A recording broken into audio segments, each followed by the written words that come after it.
19 December শুক্রবার মায়ের পৌষকালী পুজো। এই দিন মাকে কালো তিল এবং ঘি দিয়ে পুজো দিতে হয়। অবশ্যই সময় আসবেন আগামী 19 তারিখ শুক্রবার 19 ডিসেম্বর শুক্রবার মায়ের পৌষকালী পুজো। এই দিন মাকে ঘি এবং কালো তিল দিয়ে পূজিত হয়। এটাকে বলা হয় প্রেত মুক্তি অমাবস্যা।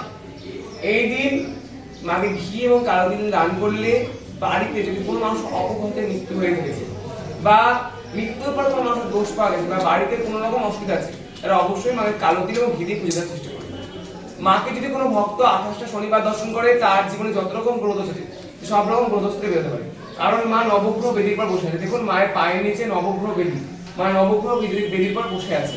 তাই কোনো ভক্ত যদি মাকে 28টা শনিবার দর্শন করে, কাল সর্পদোষ, মাঙ্গলিক দোষ, আজ যত রকম গ্রহ দোষ আছে সব গ্রহ দোষ থেকে বেরোবে, শুধু মাকে দর্শন না।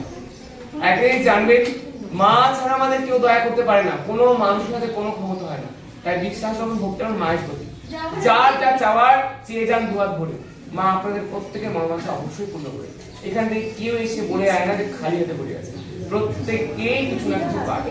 তাই আপনাদের যার যা চাওয়ার মাকে বলে যান। আর মাকে আমাদের দেওয়ার মতো কি আছে? শুধু চোখের জল। তাই মাকে নিজের চোখের জল দিয়ে মায়ের পা দুখানে ধুয়ে বলুন আপনাদের মনোবাঞ্ছা, মা অবশ্যই আপনাদের কথা শুনবে। মা এখানে কাউকে খালি হাতে ফেরান না। সবাইকে তার জন্য বলছি, ওনাকে বলুন। কোনো মানুষের কারো প্রতি না ধ্যান দিয়ে ওকে একবার বলে দেন যা যা চাওয়ার। যদি না পান আমার কাছে বলবেন, ও সবটা শুনতে সবাইকে দেখতে পাচ্ছে, ওর কান খোলা, চোখ খোলা, সব দেখতে পাচ্ছে। জয় মা।